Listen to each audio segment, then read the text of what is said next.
Hello friends, I hope you're all doing very good.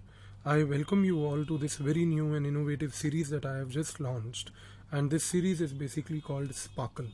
Now, the prime objective in this series is that I will be trying to give you short conceptual takes on the political science and international relations optional, and the idea would be to help you build a strong foundation before we eventually launch a full-fledged course on optional in the near future. Now, the topic of discussion for today is a very important topic that is called the Banality of Evil and the Story of India.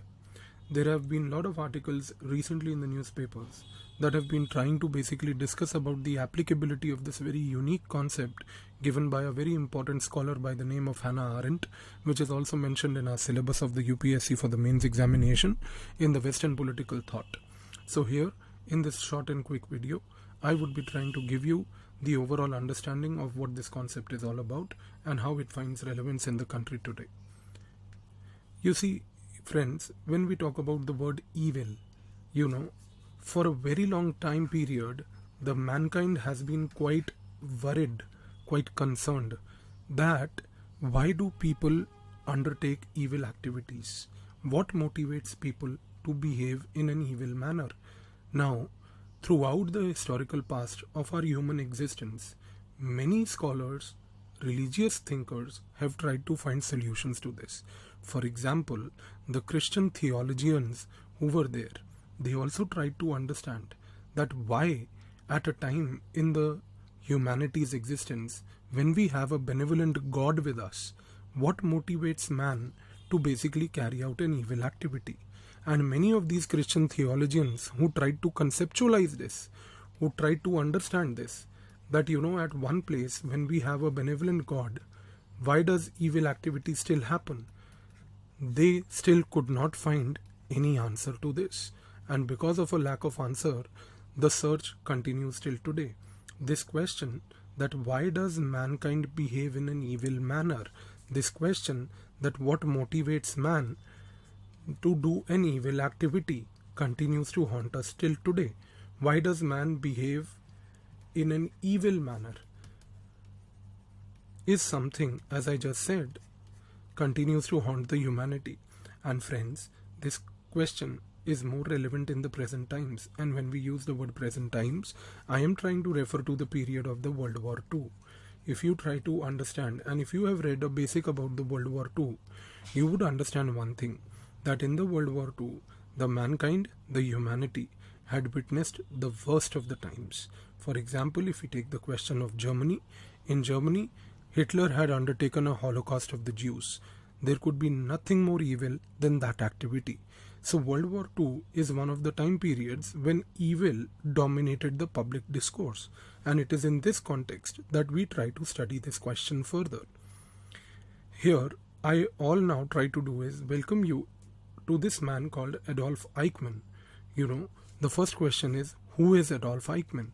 Adolf Eichmann was basically an operative working under the Nazi government. He was working with Hitler.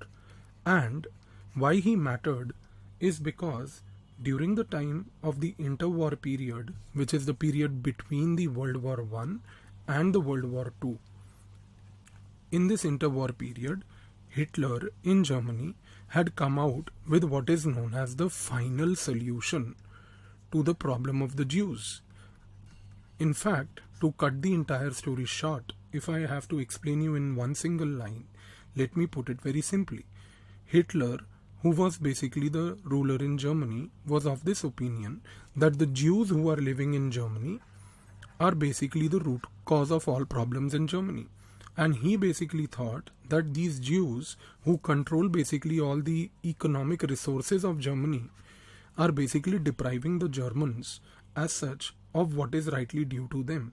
So he decided that the final solution to the problem of the Jews is basically undertaking mass killing of the Jews. And this mass killing of the Jews happened in the form of Hitler using his armed forces, using his state bureaucracy to pick up the Jews and put them into concentration camps and burn them alive. And this is what he basically called as a final solution, which ultimately manifested as the infamous Holocaust. So one thing is very important, that in this backdrop, Adolf Eichmann was an operative of the Nazi regime. he was working on behalf of the bureaucracy of Hitler. He was also trying to take basically the Jews all over Germany to the concentration camps with the larger objective of putting them to death. And he tried to do this with utmost efficiency. Now, after his particular activity in the Nazi regime, he was basically, through a very spectacular operation by Israel, brought to Israel for trial of killing of Jews. And during his trial, many new things came out to the public domain. This is the time period when the trial of basically Adolf Eichmann began in Jerusalem. That a lady scholar by the name of Hannah Arendt, the lady as you can see in the picture, observed the trial and tried to make some sense out of what this man Adolf Eichmann was trying to say. So friends, in Jerusalem, when Adolf Eichmann was put to trial for the killing of the Jews, it's very surprising to see that Adolf Eichmann at that time very clearly stated that what he was trying to do of taking the Jews to the concentration camps was just a normal duty. He said that I was just following the orders of the bureaucracy. And he said that I was just following the orders of my superiors. In fact, Adolf Eichmann during his trial went on to also say that when he took the Jews to the concentration camps and eventually whatever happened to the Jews subsequently, he was not concerned about that. He said that he was simply doing his job as a bureaucrat of the regime. He did not basically do anything which was abnormal. Now, when Hannah Arendt was observing this trial, she felt very disturbed. She found that how can somebody like Adolf Eichmann, who is basically a person who is a mass murderer, who has taken the Jews to the concentration camps, justify the violence as normal? And she was very disturbed by this. This led Hannah Arendt to undertake a lot of research. And then, after her observation of the trial of Adolf Eichmann, she eventually wrote a report and a book. And that book was basically known as Eichmann in Jerusalem, a report on the banality of evil. Now what did Hannah Arendt observe? In this particular observation of the trial of Adolf Eichmann, Hannah Arendt found that Adolf Eichmann was basically neither a perverted officer, nor he was basically an abnormal person. In fact, it's surprising that Hannah Arendt found that Adolf Eichmann was a terrifyingly normal person. And in fact, she went on to say that all that Adolf Eichmann tried to do was that he was simply following the orders of the bureaucracy. She said that he was basically very, very thoughtless when he was following the orders of the bureaucracy. He never tried to put himself in the shoes of the Jews whom he was trying to take, because he was behaving in a thoughtless manner. He was behaving in a very remorseless manner. And this is the reason why Hannah Arendt went on to say that, this evil that he tried to do was justified in the name of the orders from the bureaucracy. And this is exactly what the problem of Adolf Eichmann was as per Hannah Arendt. That Hannah Arendt said that how can an officer do violence and justify violence in the name of just following the official orders? And this is what she tried to explain by giving the concept of banality of evil.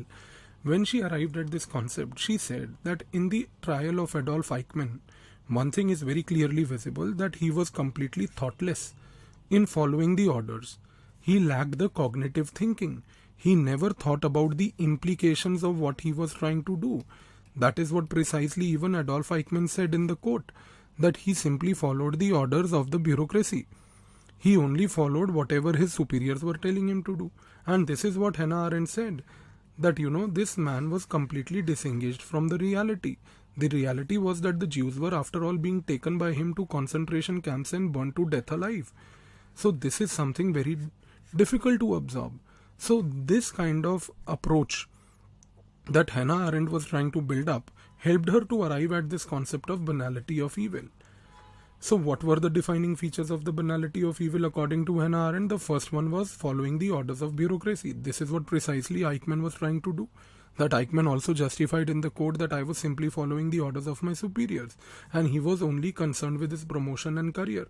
He was not concerned about the implication of taking the Jews to concentration camps, as I just explained to you. He had no regard for the reality of his actions. He never knew that the Jews who are being taken there would be eventually put to death. Had he tried to put himself in the shoes of the Jews, probably he would have not done the same. This is what Hannah Arendt argued in her book. And in fact, Hannah Arendt went on to say that he himself was not inherently evil, but merely a shadow of evil, because he himself did not do anything wrong, as he himself justified that he was following the orders of the bureaucracy. He was only concerned with his career and promotion. Thereby, he was just trying to be clueless about the evil act. This is the core of the entire banality of evil concept. Now, in fact, there have been surprisingly 2 studies done on the banality of evil that justify a very clear thing here. One study is called the Stanley Milgram's electric shock experiments, and the second one is the Stanford prison experiments. Both these studies point out and tell us one very important thing, that if you rightly brainwash people, now please understand this very carefully, both these studies say that if you rightly brainwash people, you can compel them to follow orders, and these orders, howsoever evil, would be followed without resistance. You see, this is exactly the case of Adolf Eichmann. This is exactly what Hannah Arendt is trying to say. She is simply saying that Adolf Eichmann was brainwashed in the Nazi regime, and he was compelled to follow orders. The orders was to pick up Jews and take them to concentration camps. He did that without any thoughts, without any understanding of the reality of what he was trying to do. And because he was just following orders, these orders necessitated him to do an evil activity, and which he did without offering any resistance. And both these experiments also proved the same idea, though these experiments are experiments of psychology. But these psychology experiments also lend credibility to what Banality of Evil study of Hannah Arendt is, and also help us to understand what Adolf Eichmann also tried to do, because in his case also exactly the same thing happened. So one thing is very clear here, that if we now look at the core of the Banality of Evil, the core of the Banality of Evil as advocated by Hannah Arendt was that people just tend to follow orders, and they tend to follow orders if they are rightly brainwashed. So what is important to understand is the brainwashing of the people. That if you are rightly convinced that you have to follow these orders, you will follow these orders without any kind of resistance. Even though while following these orders you may get disconnected from the reality. This means that you may not get concerned about the implication of the orders. You may just try to follow them without understanding anything. And third thing is that there will be absence of remorse for the activities that you do. This is what Hannah Arendt said, that when Eichmann was taking the Jews to the concentration camps, he displayed no remorse for his act, because he termed this activity that he was doing as a normal activity. And the fourth thing is that the justification is often given for violence, and this justification is that whatever we did in the form of violence is nothing but a normal activity.